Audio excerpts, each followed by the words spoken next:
वालेकुम स्टूडेंट्स, उम्मीद करता हूँ आप लोग खैरियत से होंगे। हाजिर हूँ एमएफ इंग्लिश सेंटर से। तो स्टूडेंट, आज जो हमारी एक्सरसाइज है वो है एक्सरसाइज नंबर 4 और जो ये यूनिट है वो है 3.4। तो स्टूडेंट, आज जो है हम कंपेयर एंड कंट्रास्ट ऐसे लिखेंगे। और कंपेयर और कंट्रास्ट ऐसे किस टॉपिक पे लिखेंगे? Summer and winter. और इससे पहले वाला जो टॉपिक था ऑटम वर्सेस स्प्रिंग, वो मैं करवा चुका हूँ और उसको पूरी तरह से आपको एक्सप्लेन कर चुका हूँ। तो स्टूडेंट, अगर आपने वो वीडियो नहीं देखी है तो ज़रूर देख लीजिएगा, क्योंकि उसमें मैंने आप लोगों को बताया है कि कंपेयर और कंट्रास्ट ऐसे क्या होता है। तो स्टूडेंट, मैं आज आपको दोबारा एक्सप्लेन कर देता हूँ कि कंपेयर और कंट्रास्ट ऐसे होते हैं जिसमें आप दो चीज़ों का जो है वो मुकाबला करते हैं, यानी दो चीज़ों की अच्छाई, बुराई, खामी या सिमिलरिटीज़ बताते हैं। जैसे कि आप आज लिखेंगे समर एंड विंटर, इसमें आप बताएंगे कि समर और विंटर में क्या चीज़ जो है वो सिमिलर होती है और क्या चीज़ जो है वो सिमिलर नहीं होती, और इनका मुकाबला करेंगे आपस में कि किसके ज़्यादा फ़ायदे हैं, किसके ज़्यादा नुकसान है। तो स्टूडेंट, सबसे पहले इंस्ट्रक्शन पढ़ लेता हूँ और फिर मैं आपको बता देता हूँ इसमें क्या करना है। Work with partner and write a compare and contrast essay on any of the following topics. देखिए, इसमें आपको कहा जा रहा है कि अपने पार्टनर के साथ काम करना है, अपने दोस्त के साथ काम करना है, और आपने जो है वो कंपेयर और कंट्रास्ट ऐसे लिखना है इन चार टॉपिक में से किसी एक पर। और स्टूडेंट, मैं जो है वो आपको इन चारों टॉपिक पे ऐसे लिख के दिखाऊंगा ताकि जब ये पेपरों में आए तो आप इजीली इन्हें सॉल्व कर सके और आपको कोई मुश्किलात ना हो। तो स्टूडेंट, अगले पेज पे जो है हमें इंस्ट्रक्शन दी हुई है जिसके मुताबिक हमें ऐसे लिखना है, तो वो देख लेते हैं। तो स्टूडेंट, यहाँ पर जो है आपको इंस्ट्रक्शन लिखी हुई नज़र आ रही होगी, तो पढ़ देता हूँ और बता देता हूँ क्या लिखा हुआ है। Here are some basic step to follow, यानी आपने जो कॉन्ट्रास्ट ऐसे लिखना है वो इन्हीं इंस्ट्रक्शन के मुताबिक लिखना है। ब्रेन स्टॉर्म फॉर आइडियाज़, यानी आपने जो है वो ब्रेन स्टॉर्म बनाना है, यानी एक चार्ट बनाना है ऐसे लिखने से पहले, और सोचना है कि क्या क्या बातें जो हैं आप ऐसे में कवर करेंगे और क्या क्या जो है चीज़ों के बारे में अच्छाइयाँ बताएंगे, क्या बुराइयाँ बताएंगे, या किस तरह से जो है आप कंपेयर करेंगे दो चीज़ों को। जैसे कि आप सर्दियों की क्या अच्छाइयाँ बताएंगे और फिर गर्मियों की क्या अच्छाइयाँ बताएंगे कि गर्मियों के आने से क्या फ़ायदा होता है सर्दियों के आने से। फिर जो है आप इन दोनों की बुराइयाँ भी बता सकते हैं कि इनके आने से जो है ये चीज़ें रुक जाती हैं, ये चीज़ें नहीं हो पाती हैं। तो उम्मीद करता हूँ समझ गए होंगे। अब दूसरा देख लेते हैं, B. Select the similar and contrasting point that you want to discuss in the essay. देखिए, आपने जो है ऐसे पॉइंट सेलेक्ट करने हैं, ऐसी चीज़ें सेलेक्ट करनी है जो कि आप ऐसे में बताएंगे। यानी आप जो है ये बता दें कि सर्दियों के आने पे हम किस तरह कपड़े पहनते हैं और गर्मियों के आने पे किस तरह कपड़े पहनते हैं। एक ये सिमिलर चीज़ हो गई कपड़े पहनना, और आप खाने के बारे में बता दें, ये सिमिलर चीज़ हो गई। अब कॉन्ट्रास्टिंग यानी इन चीज़ों के दरमियान जो है वो फ़र्क करना है कि सर्दियों के आने से आप किस तरह के कपड़े पहनते हैं, गर्मियों के आने से किस तरह के कपड़े पहनते हैं। तो उम्मीद करता हूँ समझ गए होंगे। अब आगे देखते हैं। Write an introductive paragraph stating some general fact and a clear thesis statement at the end of the paragraph. The thesis statement should contain all the key ideas that are to be covered. देखिए student, इसमें कहा जा रहा है कि आपने introductive paragraph लिखना है, और इंट्रोडक्टिव पैराग्राफ जो है आपका क्लियर होना चाहिए, वाज़ेह होना चाहिए, और उसमें जनरल फैक्ट यानी आपने ऐसी बातें बतानी है जो कि बिल्कुल सच हों और जो झूठ हो ही नहीं सकती। जैसे कि सूरज जो है वो मशरिक़ से निकलता है, एक बिल्कुल सच बात है, तो आपने इसी तरह से दोनों मौसम के बारे में चीज़ें बतानी है। और फिर आपको कहा जा रहा है कि थीसिस स्टेटमेंट। देखिए, थीसिस स्टेटमेंट जो होता है वो होता है सेंट्रल आइडिया, यानी मरकज़ी ख्याल। जो आप बुनियादी बात ऐसे में करेंगे, यानी जिन चीज़ों पर आप बात करेंगे उसे जो है वो बता दीजिए आखिरी के अंदर, इंट्रोडक्टिव पैराग्राफ के आखिरी के अंदर। यानी जैसे कि आप जो है वो क्लोथ के बारे में बात करेंगे ऐसे पर, और आप जो है वो खानों के बारे में बात करेंगे, तो ये आप आखिर में बता दीजिए ताकि वाज़ेह रहे कि आप किस पे बात करेंगे पूरे ऐसे में। आप आगे देखते हैं। Use a separate paragraph for each topic area, यानी आप जो है अलग अलग पैराग्राफ इस्तेमाल करें। यानी विंटर पे लिख रहे हैं, विंटर की अच्छाइयाँ बुराइयाँ बता रहे हैं, तो पूरा एक पैराग्राफ इस्तेमाल करें, ठीक है। और फिर समर के बारे में अच्छाइयाँ बुराइयाँ बता रहे हैं, फ़ायदे नुकसान, तो पूरा एक पैराग्राफ। ऐसा नहीं है कि दोनों चीज़ों की सिमिलरिटीज़ और डिसिमिलरिटीज़ एक ही पैराग्राफ में बता दें, बल्कि एक पैराग्राफ में समर के बारे में बात करें, एक पैराग्राफ में जो है विंटर के बारे में बात करें। तो अब आगे देख लेते हैं।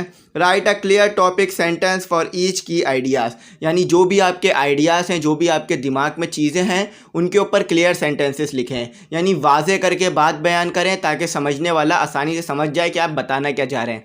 अगर आप जो है वो खानों पे बात कर रहे हैं तो खानों पे बात करें, ऐसा नहीं हो कि दूसरी चीज़ों पे भी बात करना शुरू कर दें। तो क्लियर तरीके से लिखें टॉपिक सेंटेंस। अब यहाँ पे क्या कहा जा रहा है? incorporate similar and contrasting fact and ideas and the impact of these। देखें स्टूडेंट, इनकॉर्पोरेट का मतलब होता है मुत्तहिद करना, यानी एक जगह पर ले आना।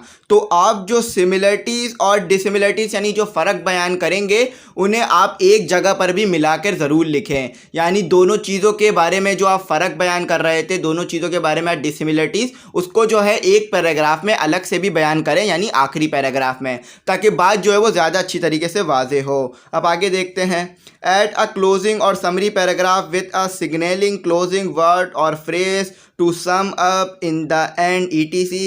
Synthesis of the central idea, synthesis of each supporting idea and a general concluding statement given an idea, suggestion, recommendation, etc. देखिए स्टूडेंट, आपको कहा जा रहा है कि आपने जो क्लोजिंग पैराग्राफ यानी आप जो कंक्लूडिंग पैराग्राफ लिखेंगे उसके अंदर आपने क्या करना है, उसके अंदर ऐसे वर्ड का इस्तेमाल करना है जिससे पता चले कि अब आप ऐसे ख़त्म कर रहे हैं। ऐसा नहीं है कि बीच में छोड़ दें। जैसे कि आप इन वर्ड्स का इस्तेमाल करें इन द एंड, आखिर में, जिससे पढ़ने वाले को पता चले कि आप ऐसे जो है वो ख़त्म हो रहा है, बीच में नहीं छोड़ देना है। और सेंट्रल आइडिया और जो आपके सपोर्टिंग आइडियाज़ यानी जो आप बातें बयान कर रहे थे, ऐसे में उसे भी थोड़ा बहुत नीचे बयान करें, एक दो लाइन, ताकि आपकी बात जो है वो वाज़ेह हो। और आप जो है वो आखिर में कोई रिकमेंडेशन दे सकते हैं, कोई सजेशन यानी कोई आइडिया दे सकते हैं, कोई बात बता सकते हैं, या कोई जो है राय दे सकते हैं। तो ऐसे करके आपने जो है वो आखिरी पैराग्राफ लिखना होगा। तो मैं जो है वो आपको ऐसे लिख के दिखा दूंगा।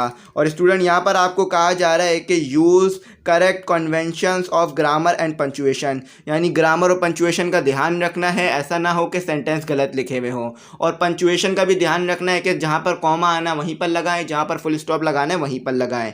अब आगे कहा जा रहा है कि यूज़ अप्रोप्रिएट वोकेबलरी, यानी वोकेबलरी जो है सही इस्तेमाल करें, यानी अच्छी वोकेबलरी इस्तेमाल करें और सही अल्फाजात लिखें ताकि पढ़ने वाले को मज़ा आए। बिल्कुल आम लफ्ज़ों में नहीं लिखिएगा। अच्छा, अब कहा जा रहा है कि edit your work to see that you have covered point C H given above. कहा जा रहा है कि आप अपने काम को सही से देख लीजिए दोबारा कि आपने जो है वो पॉइंट सी और पॉइंट एच सही से अपने ऐसे में कवर किए हैं यानी कहीं ऐसा तो नहीं आप ऐसे लिखने में पॉइंट सी और पॉइंट एच को जो है वो मिस कर गए हों। यानी जो आपको बताया जा रहा था ग्रामर का ध्यान रखें और इंट्रोडक्टिव पैराग्राफ लिखें, ये कहीं मिस तो नहीं हो गया आपसे, कहीं आप ये इनके बगैर ही लिख दिया हो। तो उम्मीद करता हूँ यहाँ तक समझ गए होंगे। पैसे दिखा देता हूँ आपको। देखिए स्टूडेंट, आपको जो है वो ऐसे लिखा हुआ नज़र आ रहा होगा, तो मैं पढ़ता जाता हूँ और आपको एक्सप्लेन करता जाता हूँ। ऐसे जो है वो बड़ा ही ज़बरदस्त लिखा है मैंने, तो आपको बहुत अच्छी तरीके से बात समझ में आएगी और ऐसे भी काफ़ी मज़ेदार है ये। तो चैनल सब्सक्राइब नहीं किया तो ज़रूर कर लीजिएगा, बेल आइकन नहीं प्रेस किया तो ज़रूर कर दीजिएगा, और कमेंट भी ज़रूर कीजिएगा कि आपको कैसी लगी वीडियो। तो चलिए पढ़ लेते हैं। The 4 seasons are like a decoration to the earth, it makes the nature more beautiful, sometimes people daily activities depend on the weather. देखें स्टूडेंट, इसमें कहा जा रहा है कि हमारी जो ज़मीन है वो 4 मौसमों से डेकोरेट हुई हुई है, यानी सजी हुई है। यानी इसमें 4 मौसम जो हैं वो आते जाते रहते हैं। अल्लाह ताला ने जो है हमें 4 मौसम अता किए हैं, और वो कौन से हैं? सर्दी, गर्मी, ख़िज़ा, बहार। तो हम जो है वो ख़िज़ा और बहार के बारे में इससे पहली वीडियो में पढ़ चुके हैं। तो अब जो है हम समर और विंटर यानी गर्मी और सर्दी के बारे में पढ़ेंगे। लेकिन आपको मैं एक बात बताऊं कि जब सर्दियां और गर्मियां आती हैं तो लोगों की एक्टिविटीज़ यानी लोगों के काम करने के तरीक़ेकार भी चेंज हो जाते हैं। सर्दियों के और गर्मियों के आने से ऐसा नहीं है कि सिर्फ मौसम चेंज होता है, बल्कि लोगों के काम करने के तरीक़ेकार भी चेंज होते हैं। तो वो किस तरीके से चेंज होते हैं? लोगों का खाना पीना उठना बैठना तक चेंज हो जाता है। तो वो किस तरह चेंज होता है आगे आपको सब पता चलेगा। तो चले पढ़ लेते हैं। The habit and style of life change as the season very summer is the hottest season whereas winter is the coldest one, people will carry and their daily activities based on the weather. देखें student, इसमें कहा जा रहा है कि लोगों के जो लाइफ स्टाइल है यानी जो तरीक़ेकार है, हैबिट, वो भी तब्दील होती है। यानी आप जो है वो गर्मियों में 4 घंटा खेलते थे, अब सर्दियाँ आ गई हैं तो आप जो है वो 2 घंटा खेल रहे हैं क्योंकि रात जल्दी हो रही है। तो यहाँ पर अब आपका स्टाइल तब्दील हुआ ना, यहाँ पर आपकी एक्टिविटीज़ तब्दील हुई। आप जो है वो गर्मियों में जो है वो टी शर्ट पहन के घूमते थे, अब आप जो है सर्दियों में क्या कर रहे हैं कि फुल स्लिप कमीज़ें पहन रहे हैं, उसके ऊपर जो है अपर भी पहन रहे हैं। तो यहाँ पर आपका लाइफ स्टाइल चेंज हुआ ना स्टूडेंट्स। तो यहाँ पर यही बात की जा रही है। अब यहाँ पर आगे और बताया जा रहा है कि गर्मियाँ जो हैं वो आपको पता है कि समर जो है वो गर्म मौसम होता है, और विंटर जो है वो ठंडा मौसम होता है यानी इसमें सर्दी होती है। तो ये तो एक बहुत मामूली सी बात है और आम सी बात है। तो चले आगे पढ़ते हैं और फिर और समझाता हूँ क्या लिखा हुआ है। These are a few ways how different seasons affect pupils' daily routine in terms of their food, clothes and activities। लेकिन स्टूडेंट इसमें कहा जा रहा है कि जब ये सीज़न तब्दील होते हैं यानी सर्दियाँ आती हैं, गर्मियाँ आती हैं, तो हमारी एक्टिविटीज़ और हमारे खाने पीने के तरीक़ेकार और हमारे उठने बैठने के तरीक़ेकार और कपड़े पहनने के तरीक़ेकार भी चेंज हो जाते हैं, जैसा कि आप जानते हैं। तो आगे जो है हम इन्हीं के ऊपर बात करेंगे और डिफरेंसेस बताएंगे समर का और विंटर का, यानी समर में क्या काम आप करते हैं और क्या काम नहीं करते हैं। तो चले पढ़ लेते हैं। तो स्टूडेंट हो सके तो वीडियो जो है आप ज़रूर पूरी देखा करें ताकि आपको जो है बात अच्छी तरह समझ में आए। पीछे भी तमाम टॉपिक पर, तमाम यूनिट पर, तमाम एक्सरसाइज पर वीडियो अपलोड की है। अगर कोई क्यूरी रह जाती हो, कुछ समझ ना आती हो तो पीछे देख लिया करें ज़रूर। अब आगे पढ़ते हैं। First of all, the type of food people consume varies during summer and winter. In summer, because the weather is so hot, people would prefer to eat cold food like ice cream to keep them cold. लेकिन student इसमें कहा जा रहा है कि सर्दियों के आने पे, गर्मियों के आने पे हमारे खाने पीने के जो तरीक़ेकार हैं वो भी बदल जाते हैं। अब आप सोचें कि समर है यानी गर्मियाँ बहुत ज़्यादा हैं, तो अब आप क्या करेंगे, ठंडी चीज़ें खाएंगे यानी आइसक्रीम खाएंगे और जूसेस पिएंगे और हल्की ग़िज़ा खाएंगे जिससे आपको ज़्यादा गर्मी ना लगे। अगर आप जो है वो ड्राई फूड खाना शुरू कर दें गर्मियों में और गर्म चीज़ें, सूप पीना शुरू कर दें, तो आपको पता है आप बीमार तक हो सकते हैं और बहुत ख़तरनाक हो सकता है ये सेहत के लिए। तो यहाँ पर भी यही बात की जा रही है कि आप जो है वो गर्मियों में ठंडे फूड्स खाते हैं यानी जो चीज़ें ठंडी होती हैं वो खाते हैं और जिनकी तासीर भी ठंडी होती है। अब आगे पढ़ते हैं। However during winter people will prefer to eat hot and spicy food which would help them to keep them self warm like steam boat, hot soup, curry, laksa and more. देखिए स्टूडेंट इसमें कहा जा रहा है कि जब सर्दियाँ आ जाती हैं तो आप लोगों को पता है कि आप लोग जो है वो गर्म चीज़ें खाते हैं, जैसे ड्राई फूड हो गया और सूप हो गया और दूसरी गरम गरम फ़िश हो गई। फ़िश भी जो है बहुत लोग खाना पसंद करते हैं सर्दियों में। तो आप लोग जैसे कि टीवी में भी देखते हैं कि फ़िश की दुकानों पे बड़ा रश लगा हुआ होता है और अगर आपके इलाके में तो वहाँ भी तो सूप की दुकानें भी लग जाती हैं सर्दियों के आते ही। तो बहुत से ऐसे कारोबार हैं खाने पीने में जो कि सर्दियों के आने पे शुरू होते हैं और गर्मियों के आने पे ख़त्म, और गर्मियों के आने पे शुरू होते हैं, सर्दियों के आने पे ख़त्म। तो ये बात आप अच्छी तरीके से जानते हैं कि सर्दियों में जो है आप गर्म चीज़ें खाते हैं ताकि आपका जिस्म जो है गर्म रहे और आप जो है ज़्यादा आपको सर्दी ना लगे। तो उम्मीद करता हूँ यहाँ तक आपको बात समझ में आई होगी। अब देख लेते हैं कि हम किस तरह के कपड़े पहनते हैं सर्दी गर्मी में। तो ऐसे जो है बहुत अच्छी तरीके से लिखा है कि अगर आप ये पेपर में लिखते हैं तो इंशाल्लाह एग्जामिनर आपको ज़रूर जो है वो पूरे नंबर तो देगा अगर आप जो गलतियाँ ना करें।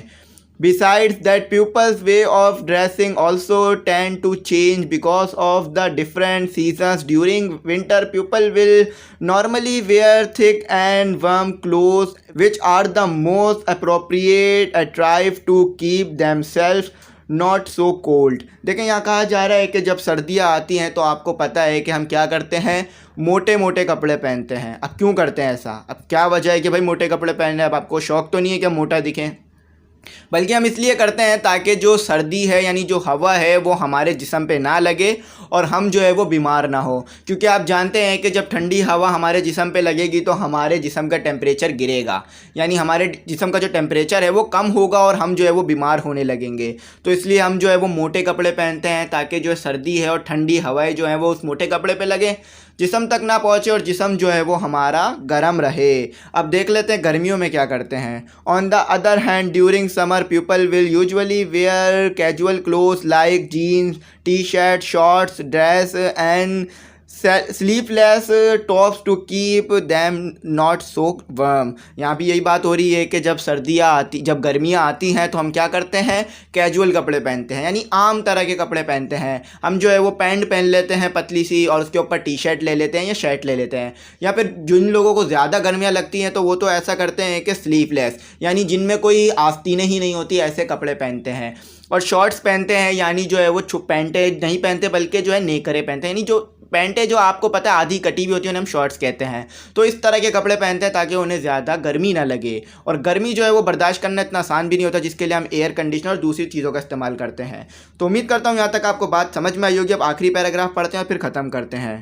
तो स्टूडेंट आखिरी पैराग्राफ को जो है वो कुछ ज़्यादा बड़ा नहीं है और ये जो एक छोटा पैराग्राफ होगा और इसमें जो है आपको तमाम चीज़ें जो ऊपर बयान हुई वो यहाँ पर मिल जाएगी। और आप यहाँ देख सकते हैं कि मैंने ऐसा वर्ड इस्तेमाल किया है जिससे पता चल रहा है पैराग्राफ ख़त्म हो रहा है, यानी ऐसे जो है वो अब ख़त्म हो रहा है। तो चलिए देख लेते हैं। A conclusion: food, clothes and activities of people will be affected by the different seasons. Summer and winter have their own characteristics. People have different style of life during these two seasons. They enjoy the hottest of summer and the coldest of winter.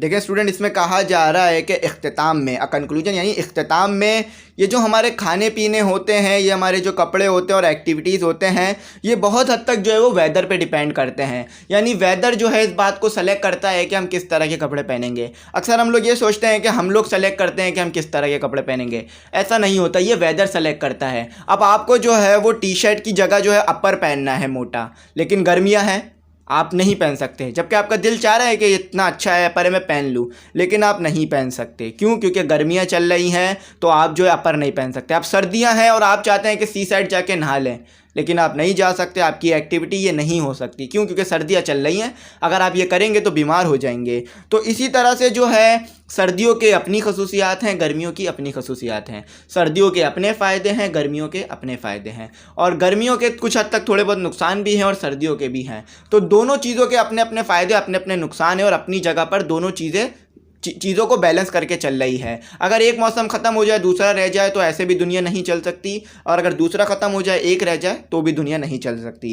तो दोनों को balance रहकर चलना होगा, जैसे अल्लाह ताला ने निज़ाम बनाया है। और स्टूडेंट, यहाँ कहा जा रहा है कि हम जो है वो समर की यानी गर्मियों की जो गर्माहट होती है उसको भी इंजॉय कर सकते हैं, और सर्दियों की जो ठंड होती है इसको भी इंजॉय कर सकते हैं। अब ये हमारे माइंडसेट पे है, हम किस तरह से करते हैं। तो उम्मीद करता हूँ यहाँ पर आपको बात समझ में आ गई होगी। मैंने पूरी तरह से एक्सप्लेन किया, अच्छी तरीके से आपको समझाया, ताकि आपको याद करने के साथ साथ जो है ये समझ भी आ जाए और आपको जो है रट्टे मारना न पड़े। तो उम्मीद करता हूँ बात समझ में आ गई होगी। तो अगर आपने चैनल नहीं सब्सक्राइब किया तो ज़रूर कीजिएगा, बेल आइकन नहीं प्रेस किया तो ज़रूर कीजिएगा। और अगर आप जो है हमसे कांटेक्ट करना चाहें हमारी कोचिंग से मुतालिक या किसी और मुतालिक, तो कर सकते हैं। व्हाट्सएप नंबर स्क्रीन पर आ रहा होगा, तो सब्सक्राइब ज़रूर कर लीजिएगा। Thanks for watching.